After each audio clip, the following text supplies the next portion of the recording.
никогда не везло, ну вот.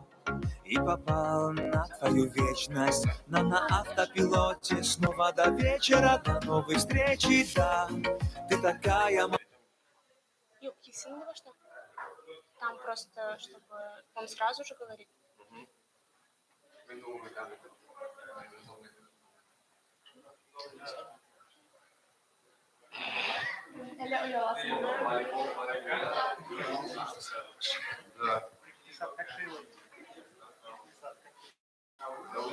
İktisatla bildiğimiz bölümü Cem yapacak. İktisat ekonomika.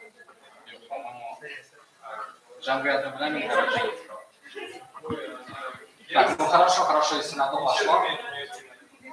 Лайк еще была Наташа. Лайк. Ну, Наташа еще была. Атмосфера, допустим. Ритмик еще хотел сказать, как пошло. Сейчас скажу.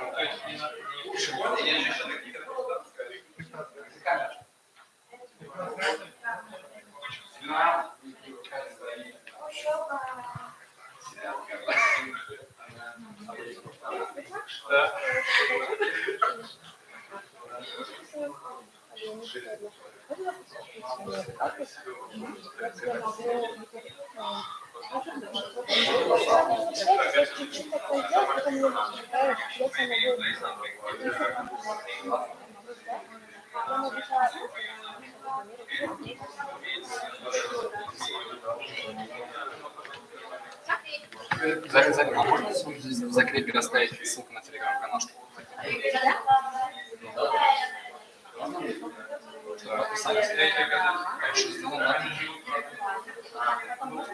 Конечно, потом сделаем. Все, ладно. Куда мне сесть?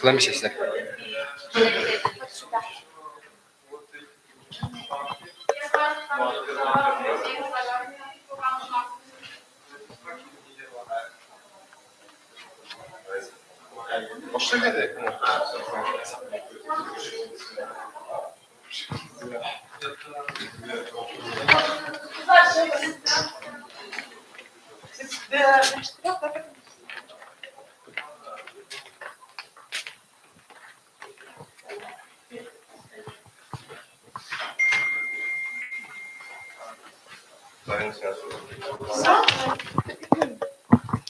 Добрый день, дорогие друзья! Я вижу, что наши гости, наши участники собрались, а это значит, что мы с вами можем начинать. Скажите, как ваше настроение? Давайте по 5-бальной шкале прям вот покажем. 6, отлично. Значит, мы с вами заряжены, готовы получать новые знания, потому что сегодня у нас с вами состоится открытие медиашколы Шеф-блогер, а также первое занятие с нашими спикерами. Скажите, пожалуйста, как вы думаете вообще, почему вот блогеры становятся такими популярными сейчас? Кто может мне ответить? Почему это так популярно? Вот в интернете, да, в интернет-пространстве с каждым годом блогеры становятся все популярнее. Быть блогером – это значит быть в тренде, это значит задавать тренды. Собственно, поэтому мы здесь с вами и собрались. И вот возникает вопрос, а где же брать знания? Вообще стоит ли обучаться блогерству? Как вы думаете? Нужно ли знать какие-то базовые вещи, чтобы вести свой блог и развивать его? Конечно. Поэтому мы с вами здесь и собрались. Ну что ж, дорогие друзья, давайте вам немножко расскажу про наш проект Шеф-блогер. Что же вас ждет? Вас ждет 10 занятий, 9 из них – это выступление спикеров, и последнее занятие у нас состоится выпускной, а также награждение наших участников. Также вас ждут практические задания, выступления топовых спикеров, ну и, конечно же, розыгрыши, призы и подарки. Также у нас есть участники, которые подключаются онлайн. Самым активным участникам, которые подключаются у нас через YouTube-канал, мы также будем вручать сертификаты, поэтому хотелось бы, чтобы вы тоже активничали, а также будет ссылка, куда можно будет отправить ваше домашнее задание.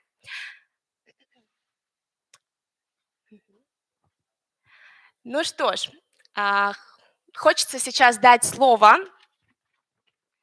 генеральному директору Татмедиа Садыкову Шамилю Мухамматовичу. Давайте поаплодируем. Хайырлы кишлер. Салям, кызлар, дуслар, исәнмесез. Мы с Ильназом везде ходим, мантру постоянно повторяем о том, что современные дети телевизор не смотрят, радио не слушают, газеты не читают. Все они в телефоне, все в социальных сетях. И придет такое время, через, не знаю, 5 лет, 10 лет, то подавляющее большинство аудитории будет узнавать жизнь, новости и развлекаться, и всю информацию, которая ему нужна, только через телефон. А это будет уже в руках блогеров. И мы уже сегодня живем в таких условиях, когда базовые ценности даже журналистов, умение работать в социальных сетях, быть блогером. То есть в больших медиакомпаниях уже есть базовые требования. Любой журналист должен быть блогером, уметь создавать свой образ, уметь работать в социальных сетях, уметь делать рилсы, уметь вести свою страницу в социальных сетях. Это базовое требование к журналистам сегодня. То же самое в Татмедиа. Поэтому будущее, оно сейчас. Поэтому то, что Ильназ вот открыл, запустил с ребятами, с девочками, мальчиками тут медиашколу блогерскую, да, это историческое событие, действительно. За этим будущее в ваших руках. Уңышлар сезгә. Мин әле күбрәк кеше булыр дип уйлыйм. Алга таба социаль челләрдә, онлайн форматта була. Бу эш әле алга барачак. Рәхмәт. Рахмат Сизге. Ну что ж, дорогие друзья, хочу пригласить главного редактора журнала «Ёлкан» Фазулина Ильнара Фаисовича. Давайте поаплодируем. Ильназа Фаисовича. Ниче күн Ильназа болып жүрді, эми сейчас Ильнара выйды. Это волнение. Да, волнение. Да, исәнмесез, хайырлы көннәр. Шамил Михайлович әйткән сүзләргә вот прямо 100% кушылабыз бит, да, без шынында блогерлыкны соңгы елларда все понимают, что блогерство это в первую очередь там это медиа. То есть нужно развиваться не только в журналистике, а именно в медиасфере, в блогосфере. Поэтому Ёлкан, как вы, наверное, все уже знаете, много раз мы это повторяем уже несколько лет, что мы работаем для аудитории подростков, для молодежи в общем. Поэтому понимаю, что они все сидят в интернете. Соответственно, то, что мы занимаемся медиашколой и занимаемся благосферой, это уже понятно. По поводу обучающего курса. Я чуть-чуть напомню, что мы еще делали в этом году. Ладно, чтобы все поняли. Вообще, эта медиашкола основана, то есть нацелена на тех блогеров, которые хотят развивать свой блог в этнике. Үзләренең милли контентны үстерүгә юнәлдерелгән медиашкола бу. Поэтому мы собрали здесь самых ярких, топовых, можно сказать, блогеров Татарстана, которые именно ведут свои блоги на этническую тематику. С ними вы познакомитесь еще, кто еще их не знает. Вот, мы весной и летом провели очень много встреч, ездили по районам. Весной мы начали ездить по школам. 20-ден артык мәктәптә булдык, были в 20 школах, а летом в течение июня, июля и августа месяца мы провели тоже около 30 выездов в лагеря. То есть там мы тоже проводили мастер-классы, набирали вот на онлайн курс детей, подростков, кто хочет заниматься. Вот, это вот коротко о том, чем мы занимаемся, то бүгін башланган мастер-класслар, вот, 10 дәрес, я думаю, это тоже будет очень ярко, очень знаменательно, и каждый для себя возьмет то, что ему нужно. Будь это мотивация, будь это знание, создание рилсов и другие темы. И еще будет очень много сюрпризов, подарков. Шуңа күрә рәхим итегез, добро пожаловать, хуш килдегез, и будем учиться и учиться. Правильные слова. Рахмат Ильназабай. Друзья, хочется отметить уникальность проекта Шеф-блогер. Уникальность проекта состоит в том, что у нас участники, они представители разных народов. Сейчас я хочу пригласить наших блогеров любимых, наших кураторов проекта сюда, к нам на сцену. Встречайте, Олеся Дмитриева, кряшинский блогер. Давайте поаплодируем. Вы многие уже, наверное, ее знаете по Инстаграму. Ильнариус Татариус, татарский блогер. Лиана Федорова, марийский блогер. Ксения Романова, чувашский блогер. и Александр Ситников, русский блогер. Давайте поаплодируем, встретим наших кураторов. Именно они будут поддерживать вас на протяжении всего проекта, будут делиться своим опытом. Я думаю, что им есть сказать, да, что пару слов. Окей. Всем привет, меня зовут Александр, это вот я.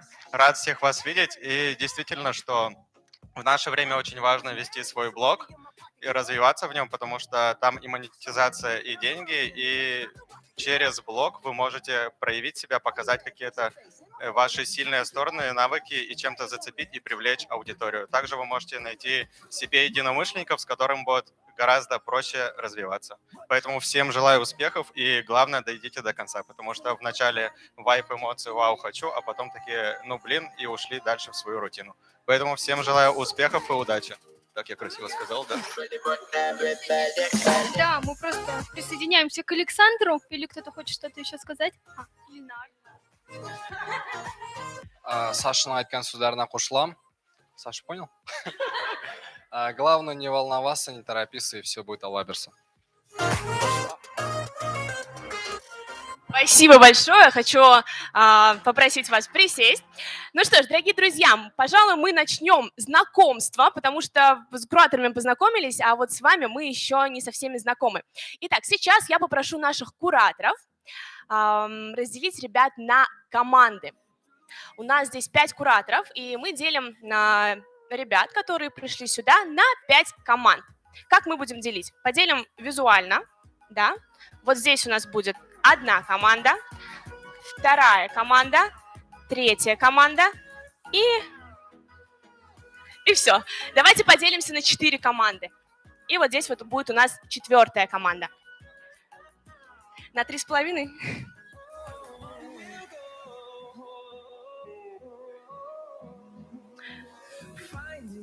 Давайте все-таки на 4. Так, попрошу кураторов подойти и разделить на команды.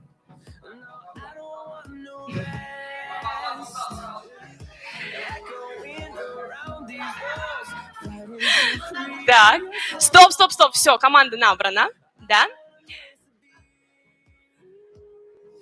Да, вот здесь вот у нас рядом с Сашей собралась 2-я команда, 3-я команда.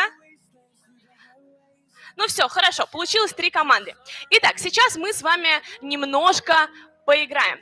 Друзья, внимание, сейчас нам необходимо в нашей команде разделиться по парам. Вам нужно встать по 2 человека. Давайте быстренько найдем себе свою пару. Так, есть те, кому не достался никто. Так, отлично.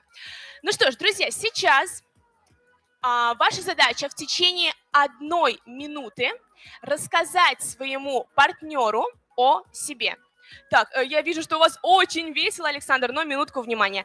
В вашей команде, да, вы рассказываете своему партнеру о себе в течение 1 минуты. Вопрос, что же можно о себе рассказать, да? Рассказать о том, кто вы, какие у вас есть увлечения. Возможно, у вас уже есть свой блог, и вы его активно ведете на какую-то тематику. Вы рассказываете его своему партнеру. Задача партнера – выслушать, да, и запомнить. Затем 2-й партнер рассказывает также о себе в течение 1 минуты. После того, как мы все выслушали, запомнили, выходим по очереди в кругу своей команды, и мы должны рассказать о своем партнере так, чтобы нам захотелось на него подписаться. То есть, грубо говоря, вам нужно рассказать все самые-самые лучшие его качества. Итак, каждому дается всего лишь 1 минута. Давайте сейчас выберем, кто будет рассказывать о себе первым. Так, ну что ж, если вы готовы, то время пошло.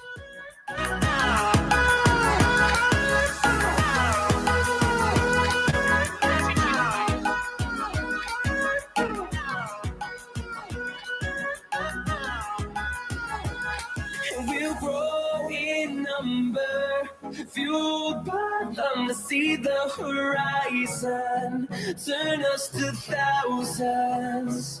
And we'll grow in number, fueled by them to see the horizon, turn us to thousands. And on we'll go, through the wastelands, through the highways,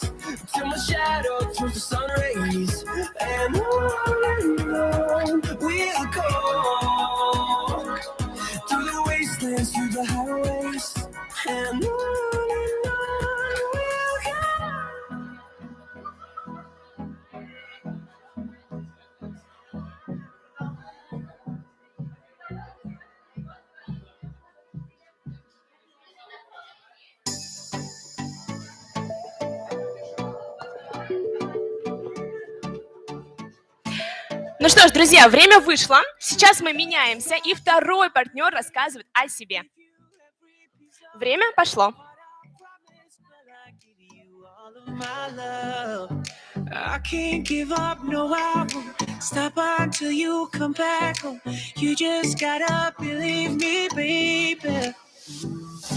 They say that you don't know what you got until it's gone. Is it too late for me to try to clean up the mess that I made? Never thought that I'd be the one left hurting. I got hurt from playing my game. Try my hardest, baby, just to prove your worth. Please just tell me that you take me back.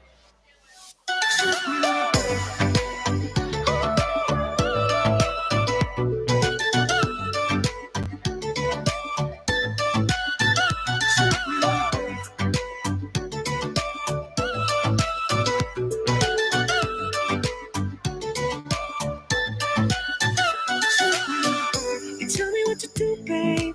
Tell me what to do, 'cause I don't wanna waste no time. I just wanna make you mine again.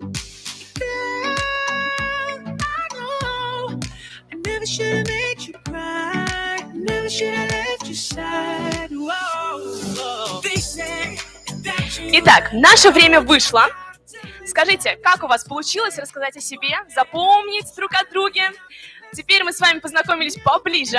Итак, сейчас на эту сцену я хочу пригласить 5 желающих, кто хочет выступить публично и рассказать о своем партнере. Смелей, кто желает выйти и прям вот вырвать у меня микрофон и рассказать на публику о своем партнере. Так, отлично. Так, девчонки готовы. 3 человека, еще 2 человека. Так, Зиля, еще. Прекрасные девушки на сцене. Не хватает еще одного участника. Кто же это у нас будет? Так, ну хорошо. Алина, начнем с тебя. Так, мою напарницу зовут Саша, она приехала из Казахстана, ей 23 года, она учится на юриста, состоит в студенческом отряде, я так поняла, и приехала в Казахстан, потому что тут нет родственников, хотела все начать с нуля, вот, приехала с подружкой, подружка учится в КГСУ. Отлично, похлопаем Алине. А вы, получается, были одной парой? Ага, замечательно. Это Алина, но я так понимаю, что некоторые люди ее тут уже знают. Она учится на факультете КФУ, где все говорят только на татарском. Вот этот вот замечательный, прекрасный дизайн делала тоже она. Блогером она становиться вроде как не хочет, но активно ведет свой Инстаграм, поэтому рекомендую на нее подписаться. Ну и в принципе Алина прекрасный человек, было приятно с ней поболтать. Минем белән сөйләшкән кызның исеме Зилә. Фамилиясе Зиннатуллина. Ул Балык Бистәсе районының Котлыбөкәш авылыннан 3нче курста укый. Журналистика, татар әдәбияты һәм татар телен. Миңа бик әйбәт татар телен беләм дип әйтте. Ул безнең отличница. Отличница. Аның блогында 1880 кеше язылган. Шулай ук ул үзенең авылский блогын алып бара һәм аның яраткан әбисе һәм шурчиксы бар. Шуң белән шул. Рәхмәт. Минем белән аралашкан кызның исеме Зөлфия Шәвәлиева. Ул Яңа Чишмә районыннан, Яңа Чишмә гимназиясын тәмамлаган. Ул чипчис тамишер. Ул минем күрше кызы тулай тарафта, мин аларга тәтәкле чәйнектән чәй эчәргә керәм. Вот, без бергә укыйбыз, без төркемдәшләр. 3нче курс журналистика бүлегендә филологлар укыйбыз дип коридорын ие белән бергә инде. Вот шундый хәлләр. Әйдәгез, кул чабып алыйк кызларга. Рәхмәт, бик зур утырыгыз, без сезне озатабыз. Ну что ж, друзья, не будем вас томить. Я хочу пригласить на эту сцену нашего первого спикера. Многие его уже знают. Это Раиль Арсланов, популярный музыкант, артист, блогер. Давайте поаплодируем. Раиль, выходи сюда.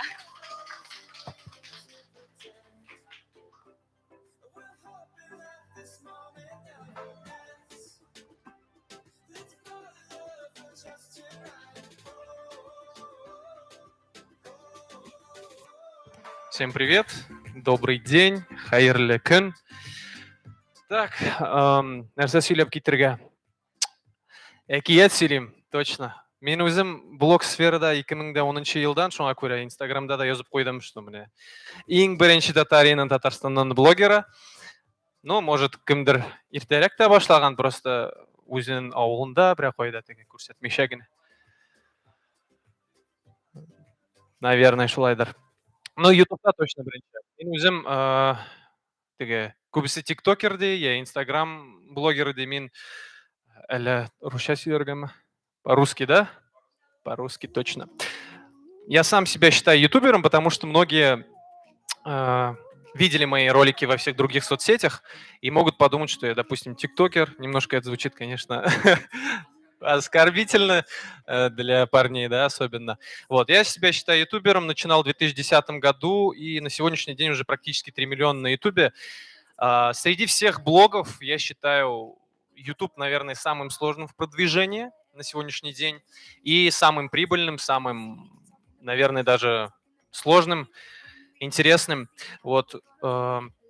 И это хорошо то, что на сегодняшний день потихонечку блог-сфера оживает в том плане, что люди уже считают это не за игрушку, не за какую-то шутку, потому что когда я начинал, для многих это было странно, когда ты себя сам снимаешь, на улице гуляешь там, да, или что-то говоришь на камеру, и многие не понимали. На сегодняшний день многие знают, что такое блогинг, и это уже профессия, на мой взгляд, потому что эта профессия приносит деньги. Для многих компаний блогеры – это очень нужные единицы, боевые, так сказать, потому что помимо телевидения и радио у нас сейчас есть соцсети, и соответственно, компании приобретают у блогеров, как вы знаете, рекламу. Им нужно рекламироваться, нужно распределять бюджет, поэтому блогеры нужны. Вот все, что я хотел сказать. Вот показывает мой блог. Это канал «Хижина музыканта», который был основан в 2015 году. Но до этого я начинал на канале под названием просто Раиль Арсланов в 2010 году. Здесь я выкладываю свои концерты, авторские песни, но самый выстреливший ролик и вообще рубрика – это чат-рулетка. Вы наверняка видели чуть выше. В этой рубрике я общаюсь с иностранцами и с нашими ребятами тоже. У меня блог связан с музыкой, у вас может быть связан с чем угодно, с бьюти-сферой, со спортом. Вот если бы не музыка, я уже говорил в своих соцсетях, я бы занимался спортблогингом, потому что я сам частенько смотрю на ютубе таких ребят. YouTube – это широкий формат, YouTube – это длинные видео. То есть если вы привыкли к Instagram-формату, к TikTok-формату, где все коротко и быстро, вот я сам предпочитаю длинные видео, когда там обедаешь, кушаешь, можно включить интервью, подкаст, послушать, что-то новое и полезное узнать. И вообще, в принципе, YouTube незаменим, хотя его пытаются заменить. Там очень много полезного. То есть я занимаюсь английским там, я могу что-то изучить, песни посмотреть. Такое место. Если вы планируете снимать на YouTube ролики, это, конечно, похвально, это очень сложно и нелегко. И я бы советовал, да, заниматься YouTube в первую очередь. Но для начала, конечно же, можно и начинать с ТикТока, Инстаграма или ВК. Возьмем, везде есть сейчас такие короткие форматы. Людям это нравится больше, потому что быстренько посмотрел и пошел дальше по своим делам. Но если все-таки нацелитесь на YouTube, а я советую это сделать, то вас ждет большое будущее, так скажем. Но в целом я сам как делаю? Я снимаю, допустим, большой ролик для YouTube, но я его пилю и загружаю, допустим, короткие форматы в другие соцсети. На сегодняшний день нужно вести, на мой взгляд, все соцсети сразу наравне, потому что, ну, кто знает, закроется одна соцсеть, у тебя останется другая. И один ролик может не выстрелить, допустим, на YouTube, а может себя хорошо показать в Инстаграме, поэтому возьмите это тоже на заметку. Выкладывайте ролики во всех соцсетях сразу. Да, это занимает время, порой бывает лень делать одно и то же. Но вначале, я думаю, вы самостоятельно справитесь с этим, потому что дальше уже находят ассистентов для того, чтобы это делать, чтобы кто-то загружал. Ну вот я до сих пор сам монтирую, мне это очень нравится делать. Я знаю, как должен выглядеть мой ролик, поэтому мне самому интересно этим заниматься. Вот. Если взять все соцсети, в которых я занимаюсь роликами, блогом. Конечно же, большую прибыльность приносит YouTube. Вот все, что могу сказать. Есть прямые рекламодатели, которые обращаются. Если у вас есть просмотры, соответственно, у вас будут и рекламодатели. Крупные компании по типу Skill Factory, Тинькофф, Альфа-банк и так далее. С ними я работаю. Это то есть внутри ролика я делаю интеграцию в начале ролика, да, и дальше ролик продолжается уже по той теме, которую я начинал. Помимо этого, если вы помните, на YouTube была раньше монетизация, сейчас она отсутствует на территории России, но наши ребята живут из-за границы, соответственно, когда смотрят наши ролики из-за границы, у них все еще реклама показывается, поэтому чтобы люди не думали, что типа все на YouTube уже заработок отсутствует. Нет, он, конечно же, здесь имеется. И в принципе, вот вначале я сказал, что блогинг становится очень серьезным делом, целой профессией, потому что вот чтобы снять банально какой-то ролик, нужно быть компетентным в этом, да, разбираться. Ну, я, допустим, разбираюсь в музыке, поэтому я снимаю по музыке. Нужно уметь выставить камеру, выставить свет, смонтировать, вот, сделать обложку, допустим, да. Очень много сфер качается одновременно, многие скиллы прокачиваются, поэтому сам себе режиссер, сам себе продюсер, так сказать, на сегодняшний день. Я говорю про блогеров.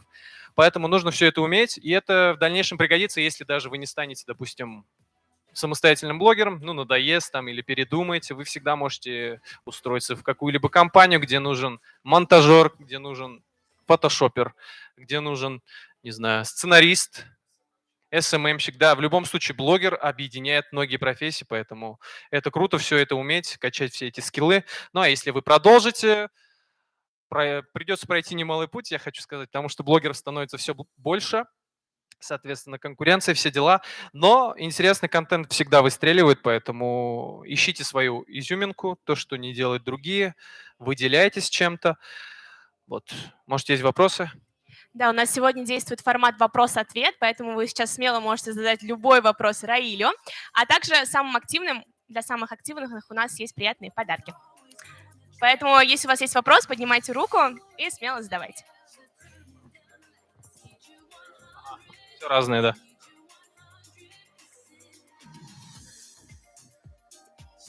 Ну да, чем больше снимаешь, тем больше начинаешь разбираться в определенной площадке. На YouTube в этом плане было проще, потому что есть система рекомендаций. То есть человек заходит на YouTube, ему там автоматически рекомендуются какие-либо видео. Сначала просто так, то, что в тренде, допустим, на территории России, или то, что набрало больше всего просмотров. Дальше вы смотрите эти ролики, и YouTube потихонечку начинает анализировать вас и понимать, что вам интересно, и, соответственно, дальше подсовывать то, что вам нравится. Допустим, если вы чаще смотрите про спорт, вам будут показываться всякие йоги, спортивные мероприятия, спорт-блогеры, да.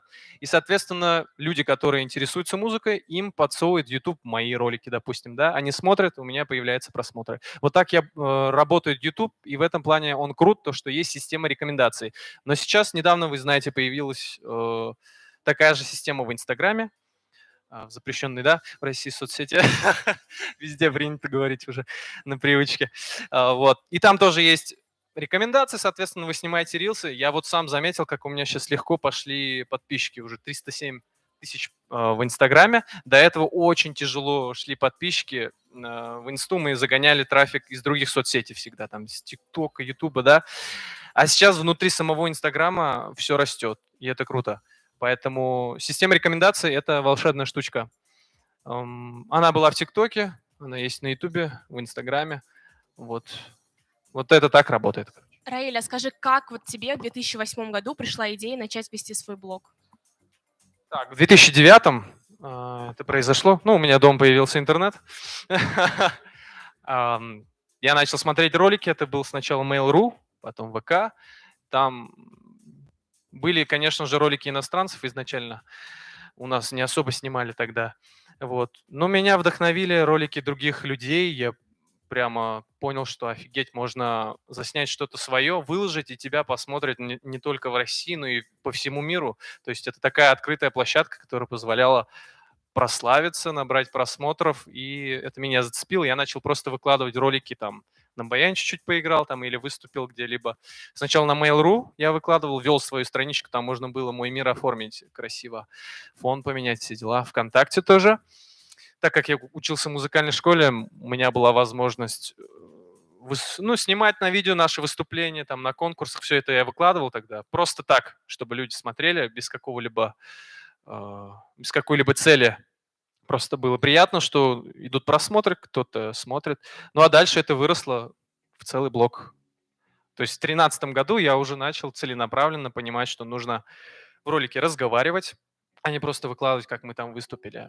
Какое-то вступление, окончание, стандартная драматургическая схема. Вот. Ну и преподносить более интересно, быть типа живым, открытым. Вот так и пошло оно. На Ютубе? Да, у меня есть второй канал, куда я выкладываю шортс, но недавно я переосмыслил этот момент, и сюда я тоже начал заливать. Собственно, вот есть вкладка шортс, там их немного, я туда выкладываю только избирательно, то есть то, что обязательно более-менее наберет. Да, ну, благодаря шортс на Ютубе сейчас многие каналы обогнали меня, и не только, в принципе, дошли до очень крутых цифр. Шортс на Ютубе, да, это очень хорошая схема набрать хорошие просмотры и подписчиков. Не заработать, на шортсах там очень малый заработок, но шортс реально помогает популяризировать твой канал, соответственно, я бы не шалил с такими роликами особо много, потому что если изначально канал был основан на длинных видео, а у меня он был на длинных видео, шорты могут испортить чуть-чуть канал, но если ты изначально начинаешь с коротких видео, почему бы нет? У меня есть коллега Квашиная Саша, певица, она выкладывает только шортс и проводит трансляции. У нее очень быстро растут подписчики, прямо получается по 10 тысяч человек в день прибавляется. То есть у нас в феврале того года, или этого, кажется, шорты начали монетизироваться.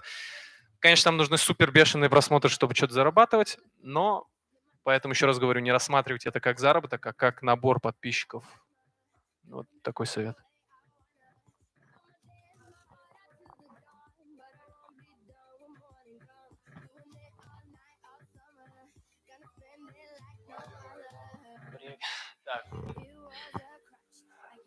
Можно, конечно же, рекламировать свои продукты. Изначально я делал так, я начал, да, именно когда рекламодатели появились, я думаю, в году 16-м, то есть после 6 лет работы. Ну, там вначале можно не считать эти годы, потому что они были не блогерскими, начиная с 13-го.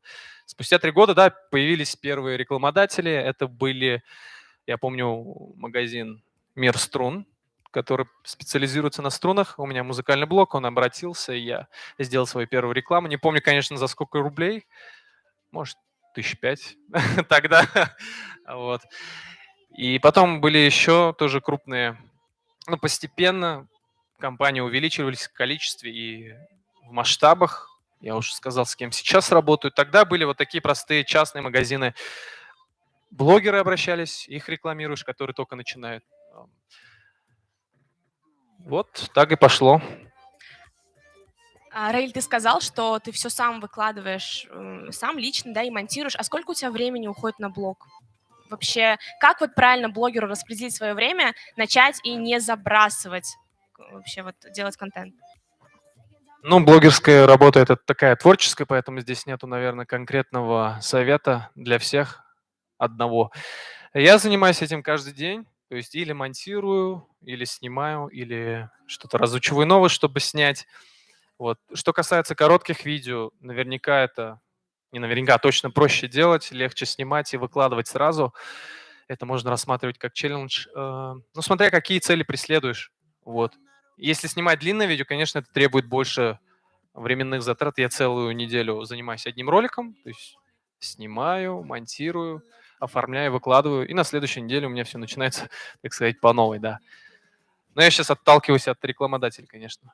Типа, если они появились, то, соответственно, я должен к дате сделать ролик для выкладывания. А не так, типа, ну там, в месяц один ролик. Вот. Стабильность должна быть какая-никакая, хотя бы раз в неделю выкладывать точно нужно.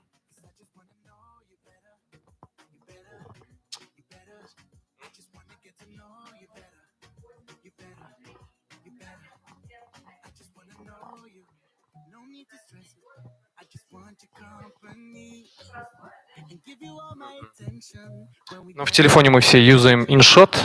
Его можно и как для YouTube использовать, и для рилсов. Максимально простая, на мой взгляд, не навороченная. А сам я пользуюсь все эти годы Sony Vegas. Sony Vegas Pro, все версии, которые есть, я перепробовал. Сижу в 14-й, она более стабильная. В ней очень можно быстро смонтировать ролик, как короткого формата, так и длинного. Вот самые простые — это InShot и Sony Vegas Pro.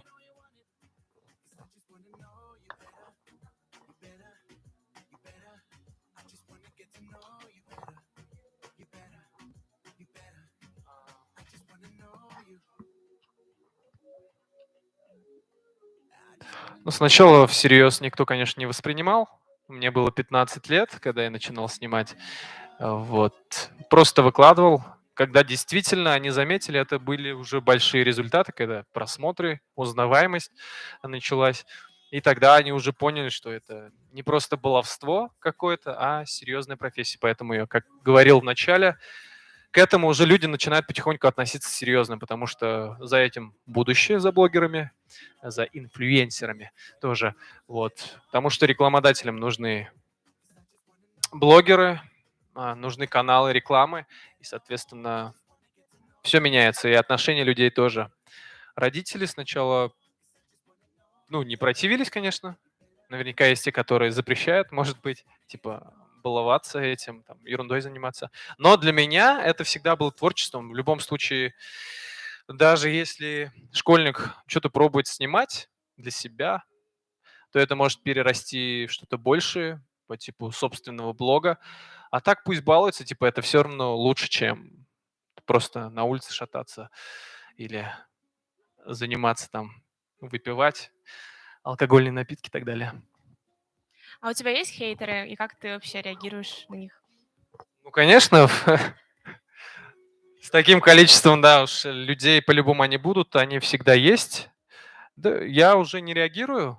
И, в принципе, я, честно говоря, уже комментарии практически не читаю. В первый день выхода, когда ролик вышел, я отсматриваю их, я комментирую, чтобы дать буст ролику, я отвечаю на сообщения, а дальше я уже как бы свое дело сделал, оставляю ролик, чтобы он дальше жил самостоятельно, и начинаю работать над другими. То есть в начале пути, может, и важно прислушиваться к тому, что говорят, вдруг ты действительно что-то прямо кринжовое делаешь. А потом, когда ты знаешь, что ты делаешь, а я знаю, что мне нужно делать, какие у меня планы, какой у меня путь, поэтому я даже не обращаю внимания на тех, кто там появляется.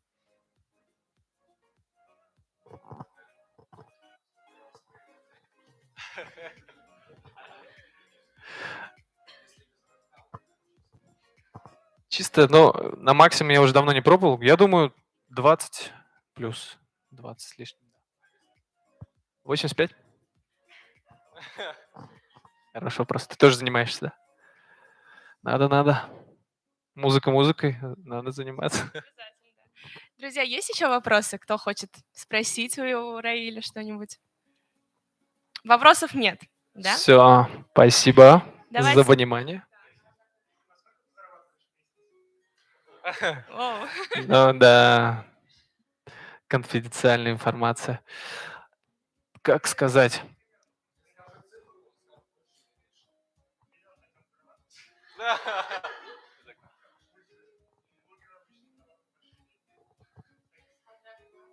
Ну да, смотря в какой сфере. Если это блог-сфера, автоблогинг или что там еще у нас на Ютубе очень популярно.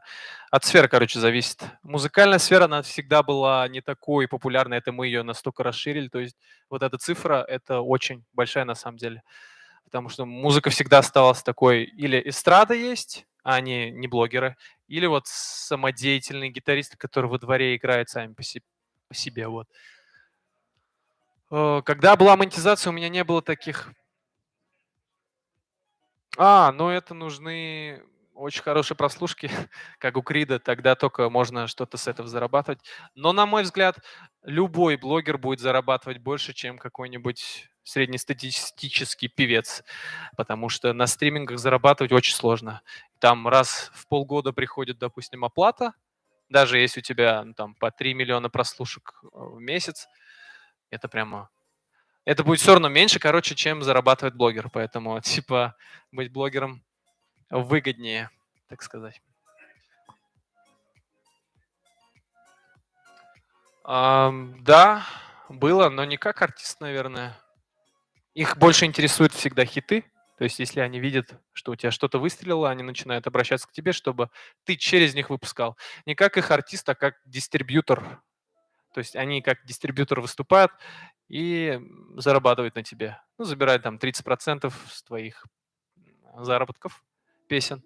Вот, поэтому я на своем пути самостоятелен. То есть сам я выкладываю и, собственно, сам себя продвигаю. Вот. Возможно, если бы был продюсер или какой-то лейбл, это было бы быстрее, но сейчас такой мир, что, еще раз говорю, сам себе продюсер. Если у тебя есть блог, все получится. С продюсерами всегда большие проблемы, как мы знаем.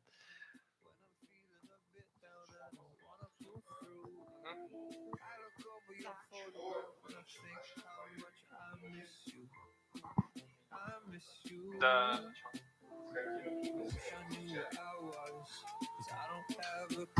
Ну, трудности у всех разные, но есть общая черта у всех блогеров – это отсутствие просмотров, наверное, да, самые неприятные, когда ты стараешься, а у тебя нету этих просмотров. В первую очередь над этим нужно работать. Когда есть просмотры, есть все. Есть и рекламодатели, есть и настроение хорошее, есть все. Поэтому просмотры нужны. Если не идет какая-то рубрика или какой-то формат, нужно менять, пробовать что-то новое. Народ сам покажет то, что им нравится. Допустим, из 100 роликов у вас залетел какой-то один. Вот это нужно делать 100%. Даже если это не ваш формат, даже если это случайно получилось, это нужно делать. То есть народ показал, социальная сеть показала, что вам точно нужно снимать, тогда у вас будет успех. То есть прислушиваться тоже нужно к цифрам. Спасибо большое. У нас есть еще один вопрос. Как перестать стесняться, снимать себя на видео? Как-то я рассказывал на этот счет тоже пару советов. Самое главное, это, конечно же, больше снимать, когда ты в процессе, у тебя начинает получаться потихонечку. То есть даже если ты никогда не снимал, но хочешь стать блогером, нужно просто, как бы это банально ни звучало, брать и снимать себя в любых ситуациях. На улице самое стрёмное, да, ты идешь, там народ гуляет, вот специально достаешь и пробуешь себя снимать. Чем чаще ты себя снимаешь, тем легче тебе будет снимать. Поэтому начинать нужно и дома. Я вот, не знаю, у меня не было такого этапа, чтобы я камеры боялся, но есть этап, когда люди просто камеры боятся. Поставили, уже начинает запинаться, уже начинают как-то себя по-другому вести. Вот. Нужно, наверное, преодолеть этот этап сначала, дома пробовать просто на камеру чушь нести, там, снимать сегодня хороший день, сегодня я покушал, сегодня я там еще что-то. Вот. А дальше уже пробовать это делать в самых нестандартных ситуациях, на улице, там, при людях, с друзьями пробовать. И, навык будет качаться. Вот. Такой ответ, наверное.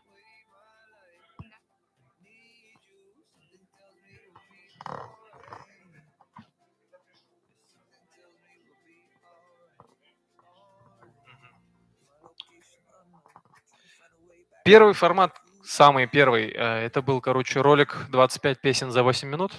То есть ролик, в котором ты садишься и в течение, допустим, 8 минут нон-стопом играешь 25 песен. Типа людям заходили вот такие попури, и они набирали просмотры. То есть ты с одной песни переходишь на другую, на третью, и все это без клейки, ты должен пропеть.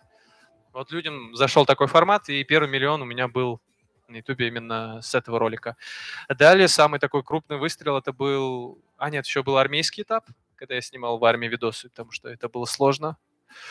И я уехал, как говорю, уже рассказывал, в армию с 30 тысячами подписчиков в инсте, я приехал с 60. То есть, ролики расходились, потому что, в принципе, необычная ситуация, то, что в армии парень снимает видео, потому что в армии, как вы знаете, нельзя иметь телефон и нельзя снимать ролики. А мне это удавалось, и я старался, я записывал, хоть и не так часто.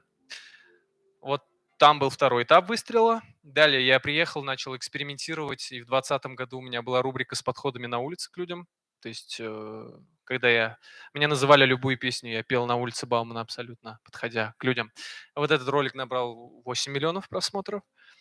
И четвертый этап, это был прошлый год, когда я начал совмещать баян и битбокс и делать это с иностранцами. И там самые бешеные просмотры были в том году. Вот такие 4 этапа, 4 выстрела. А до этого, конечно, были разные эксперименты по типу. Я сначала записывал просто каверы, потом разбирал эти песни, учил играть на гитаре. Конечно же, это не набирало особо много.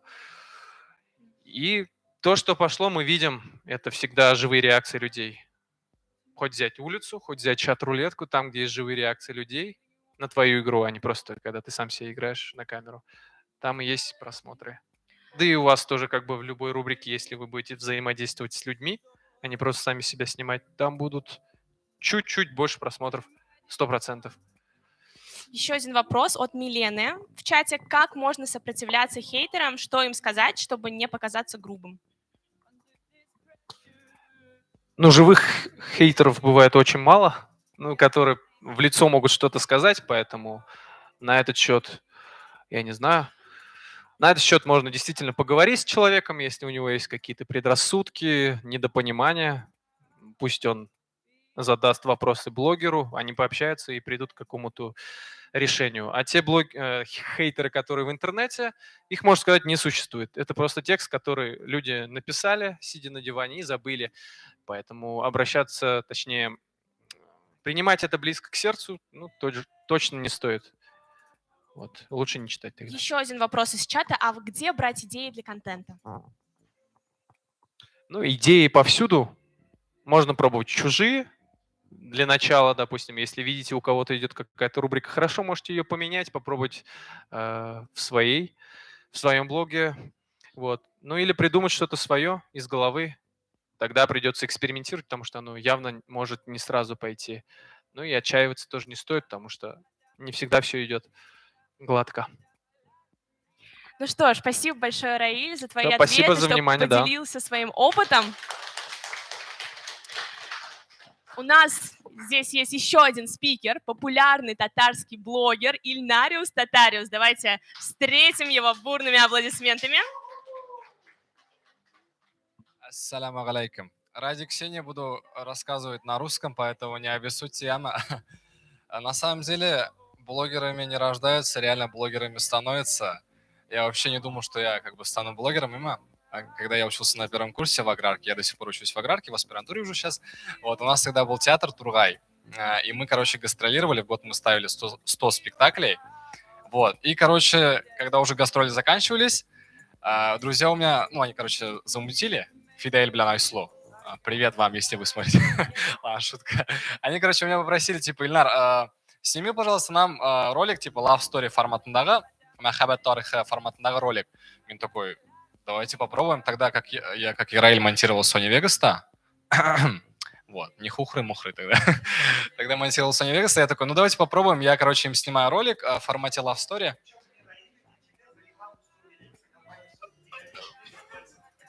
Пожалуйста, напишите нам. Вот. И я такой, ну, давайте попробуем. Мы, короче, у меня тогда был телефон 5S. Мама, я помню, в кредит купила. Ани Рахмет. Вот. И я, короче, снял им ролик. Гастроли закончились, получается. Я возвращаюсь к себе там в деревню. Быстренько монтирую, получается, ролик, этот Love Story, да, и закидываю в Нельзяграм. Закидываю, на следующий день смотрю, а там, короче, 5 комментариев. Я такой, ничего себе, мои там 5 комментариев. Это мои там успех, походу. До этого я видосы вообще как бы не закидывал. Там были чисто фотки, там, допустим, Кулмара районнан, там, да, вот это вот все, Саба района, привет, вот, типа такого, фотки такие были. Такой 5 комментариев, мои там, ничего себе, классно, дай-ка мы там попробую себя тоже снять. Я, короче, помню, снял ролик вот после этого. Он, конечно, не такой был, залетевший такой. Можно шорты сразу, пожалуйста? Ролик, короче, назывался «Нишек біз өзіміздің балаларыбызға олардың әнелері турында танышуыбызны аңлаташақпыз». Вот, это было на татарском, значит, да. То есть я это снял, закинул в Инстаграм, и там все татарские паблики там репостнули, Казак-Музык, Татар-Малай, всякие какие-то там группы, и подписчики как бы пошли немножечко. Ну, там чуть-чуть инда бір 100 кіші жазылғандар, 200, но все равно для меня-то ничего себе, как бы Инстаграм идет, подписчики идут. И вот, короче, ну, тоже там этот ролик набрал где-то там 8 комментариев, либо 10, то есть очень мало. Я такой решаюсь, короче, снять ролик, Татарстан района разборка деген ролик. Вот. И получается, снимаю я этот ролик. Почему я снял именно этот ролик? Потому что в каждом районе люди разговаривают на самом деле по-разному. Хоть и там все татары, да, но у них есть там свои как бы диалекты, приколы. Я такой, ну-ка, давайте, ну, допустим, Ақтанышта Намекей, да, все же знаете, Ақтанышта, Азнакайда, Бяй, вот это все, короче, Хукмарада, Хукмара, там, Табалар, инда, да. И вот с этими приколами я, короче, решаю снять ролик, снимаю ролик, короче, и потом мунша крикпитам. Ну, иду, короче, в баню, 1,5 часа я там моюсь, ухожу из бани, а там 10 тысяч просмотров, прикиньте. И 100 комментариев типа, где Безнын район, Ильнар, давай вторую часть, у нас так не говорят в Ақтаныш, это еще там, вот типа такого. Счистай, Мишеллер, я забашладан, да, короче. Вот, но все равно как бы хипишки-то, мне такой, все, и кончительно шурая кирак, снимаю и кончительно, тоже залетает там на 50 тысяч просмотров, тогда это было вообще цифры заоблачные, короче. Вот, да, популярный варбар, можете это не смотреть, здесь как бы не залетает у меня здесь, но все равно подписчики идут. Вот, и так все пошло-поехало на самом деле. Шлайтер в Инстаграм, да, зря как бы медийку поднял, вызываем дыма. Опять же, шел татар группалара. Ничего себе, да. Это я не знал, кстати. Ладно.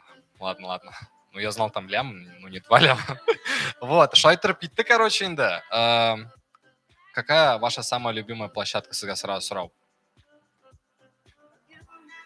Инстаграм. Инстаграм раз, ТикТок. Так, Телеграм. Одноклассники. Понял, ладно, короче.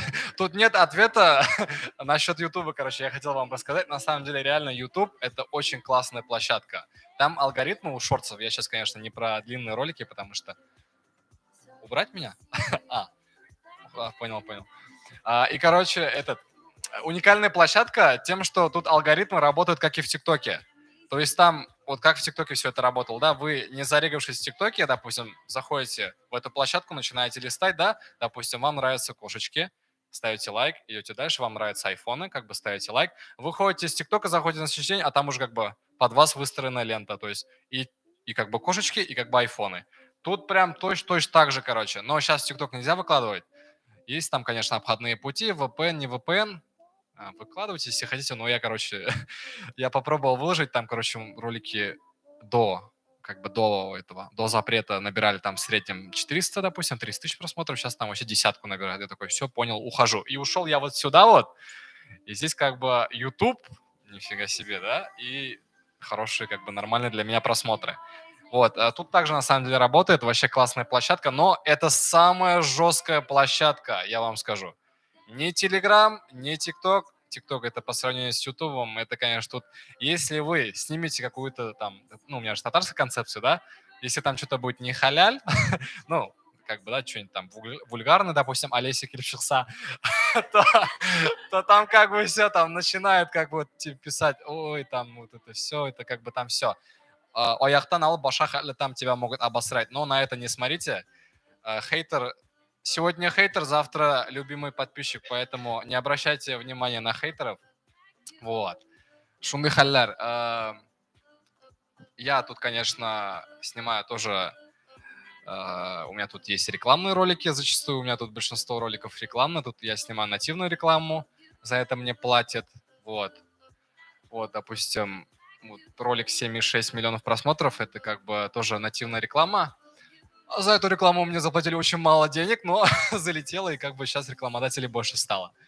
Вот. Нарсейтесен келатаган. Срауларга или директорин, наверное, да? Вот один вопрос хотелось задать. Ты, получается, начал снимать на татарском языке видеоролики, а потом перешел на русский язык. Да, когда ты понял, что лучше перейти на русский, и почему? Я, на самом деле, да, я снимал на татарском языке, только на татарском.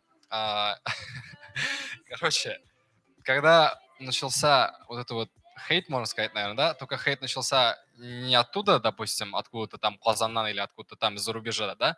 Хейт начался именно конкретно Куршаулдан, из родной деревни, Куршелярдан, типа, Эльнар, ты еще, блин, снимаешь, блин, давай этот, переставай, блин, ты же нормальный пацан, вроде. Да, завод, ты что, блин, тут давай кырга. Конечно. Я говорю, блин, не надо так, пожалуйста, вы что, я же для души снимаю, как бы, я же с вас как бы денег не беру, ваш хлеб не трогаю. Они такие, нет, нет, нет, Ильнар. И, короче, вот я же начал снимать в Инстаграме, да, Инстаграм меня вообще не полюбил, ну никак. Вот и сейчас он меня как бы не любит, мы с ним до сих пор как бы так вот немножко в таких отношениях. Вот когда уже мне сказали то, что вот они там начали, короче, типа, ну, татары не понимали мой юмор. Там я снимал как бы вайны, да, короткие вайны. И они не понимали вообще, там, конечно, был вообще жесткий хейт тогда. Но поначалу это сложно, на самом деле. Это я сейчас могу сказать, то, что, типа, не обращайте на хейт, все нормально. Когда уже, типа, деньги идут, допустим, и понимаешь, что с этого можно заработать. Но в начале, когда у тебя там реклама стоит 350 рублей, а не 5000, вот. Охваты хорошие были, но, блин, я такой, ну, типа, 350. Они такие, 350 за то, что ты просто вот так вот скажешь? Я такой, ну, да. Ну, татары вот так реагировали, короче. А еще там есть как бы общие знакомые, друзья, типа, Ильнар, сделай рекламу, пожалуйста. Я такой, давайте сделаю. Ну, вот такая-то сумма.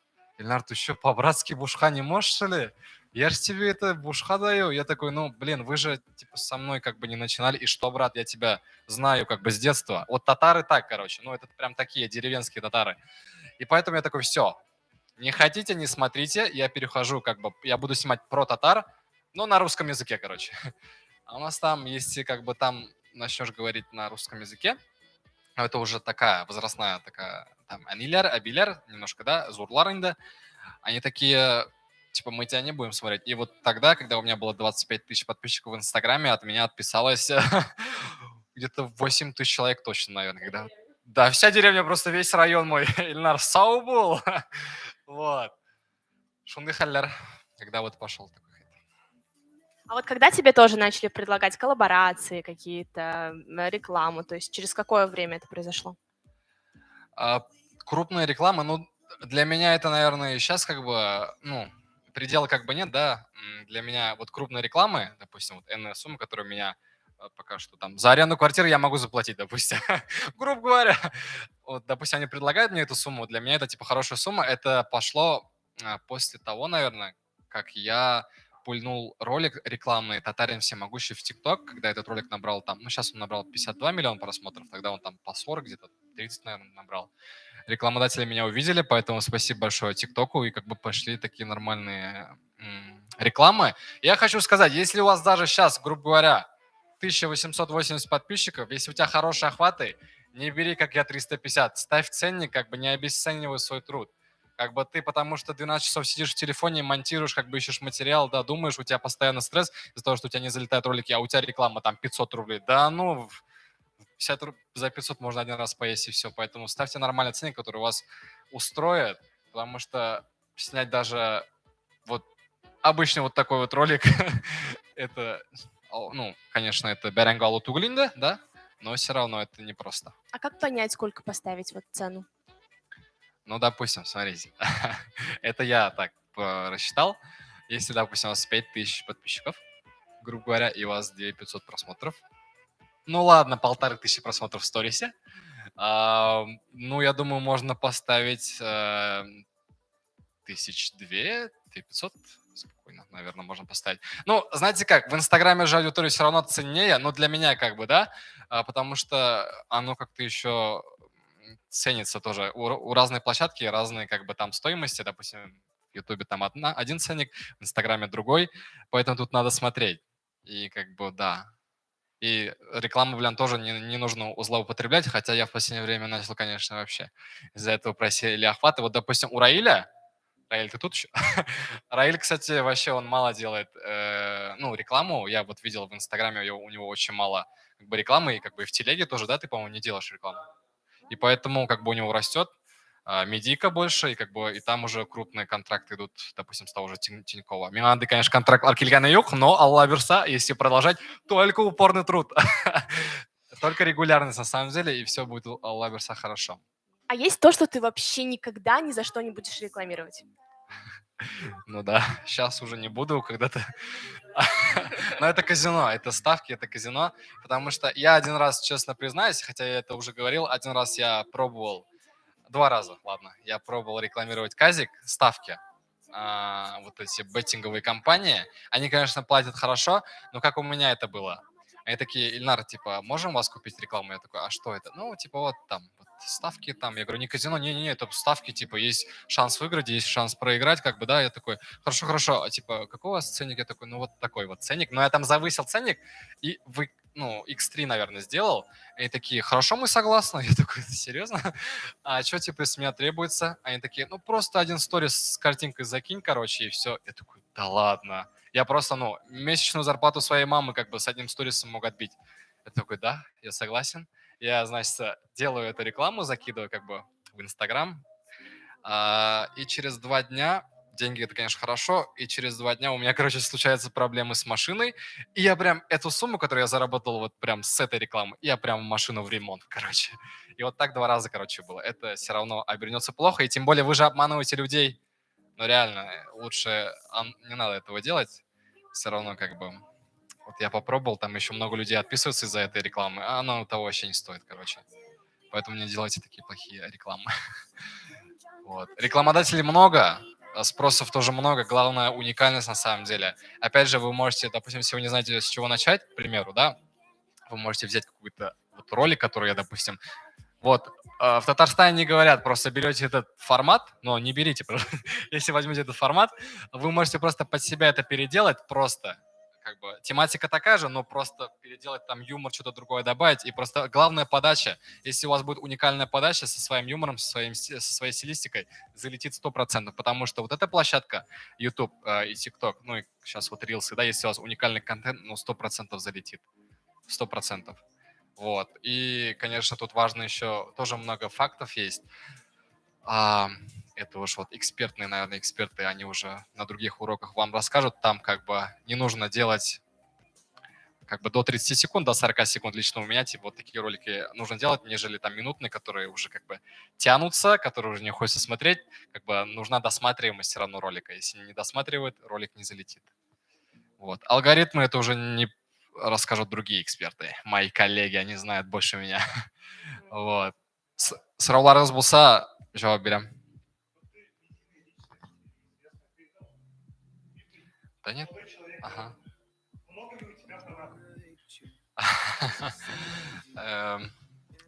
Вот Кишамин, короче, я вчера пошел... Да.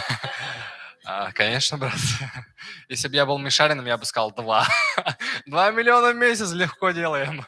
На самом деле, жетерлік. Менің медийка білем, менің подписчиклар білем, меңа жете. Вот, допустим, кешак Барсқа бардым, ой, анда киттілер. Вот, если бір кіші сфоткасы етсайма, ол киті анда капец. Кеша тоже шел пиар-отдела, еле как там остановили. Говорит: все, у нас там матч начинается, надо рекламу снимать, типа, для Акбарса. Қызлар бля, ну, часы келейін, как бы, минимум, да, но все равно вақыт битін, дейма. Жетерлік. Вот, Ильназа бы не даст соврать, если вот мы выезжаем в Изларға, има, ну, нормально. Для меня, мне кажется, нормально.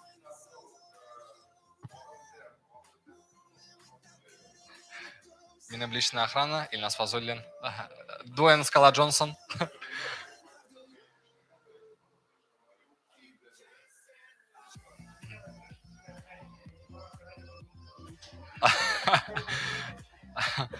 Ну, конечно. Когда у меня лям будет, я тебя возьму, ладно? Но мне кажется, с ним тоже как бы медийный человек.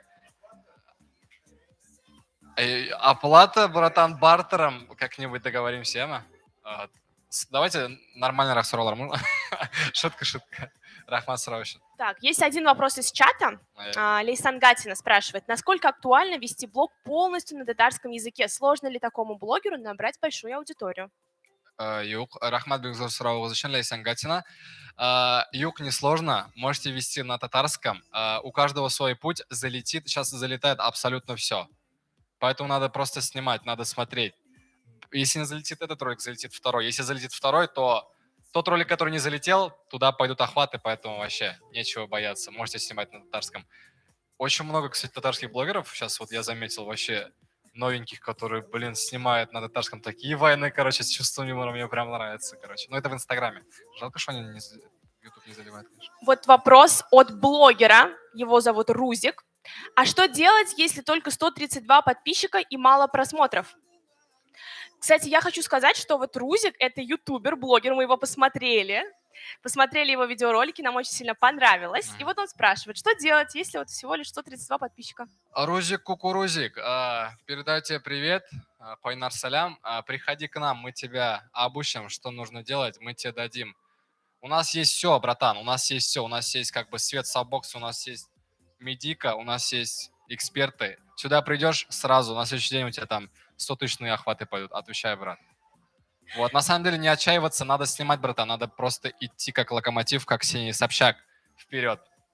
Правильно. Или Ольга Бузова хотел сказать. Да. Есть еще вопросы у нас?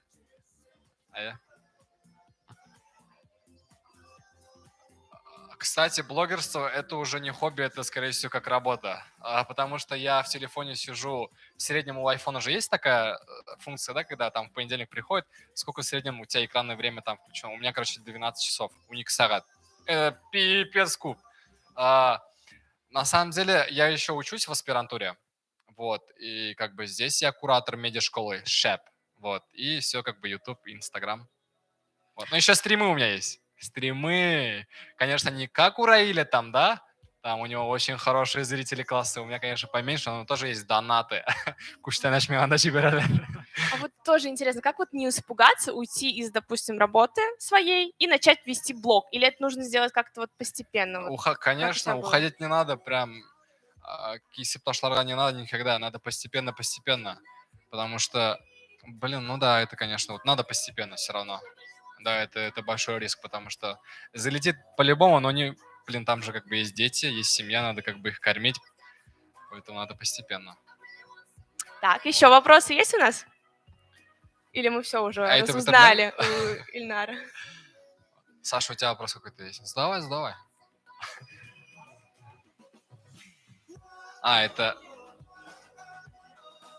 Это мой свой мерч, официальный мерч называется Татариус, там мои как бы цитаты, набравшие там миллионы просмотров. Паян килде идея, это килде на самом деле ютубтан. В комментариях постоянно, я же всегда хотел, ну, типа, у меня же там всякие цитаты есть, приколы, и там это отбивка таубитында, и люди типа писали постоянно, Ильнар, типа, не хочешь там создать свой мерч с этими же цитатами, типа, я бы купила, там пару человек писала, и вот это все прям жил, я такой, ладно, все делаю, кстати. И поэтому вот первая продажа был, да, после первой продажи там прям все футболки раскупили. Я надеюсь, этот вопрос не проплачен. Нет. Футболки очень качественные, можете как бы заказывать, но это ладно. Супер. Так, еще вопросы? Булгандрин тогда. Зор рахмат, сіздің алдыңызда выступайтерға бит шундай рахат еді. Вот.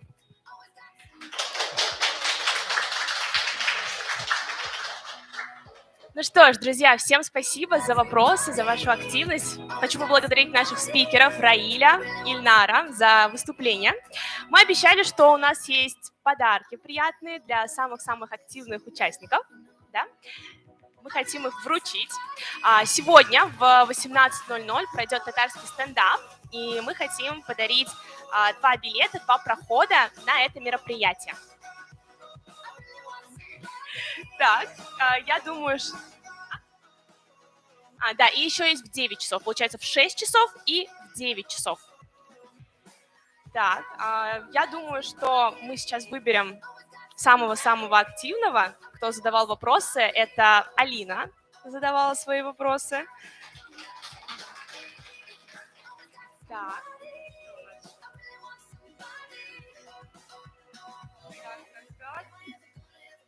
Как вас зовут? Саша задавала, да, вопросы?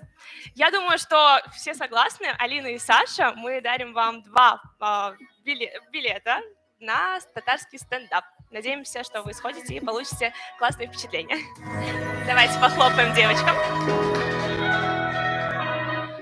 Также у нас есть домашнее задание для всех участников. Я сейчас говорю для тех, кто в онлайне тоже. Вы можете сделать свое домашнее задание и отправить его по ссылке. Итак, какое же у нас домашнее задание? Для того, чтобы развивать свой блог, сначала нужно с чего-то начать. Поэтому ваша задача опубликовать первый пост, Reels, вы можете выбрать формат сами, это видео, формат фото, и написать немножко о себе, заявить о том, что теперь вы блогер. Такое это пост знакомства. Мы обязательно все проверим и дадим вам обратную связь. Ну что ж, спасибо большое за то, что вы сегодня были с нами, за то, что пришли на первое занятие на открытие медиашколы «Шеф-блогер». Under the palm tree is where we dance tonight. Back then it felt like a roller coaster ride. Oh, under the palm tree is where I found my love.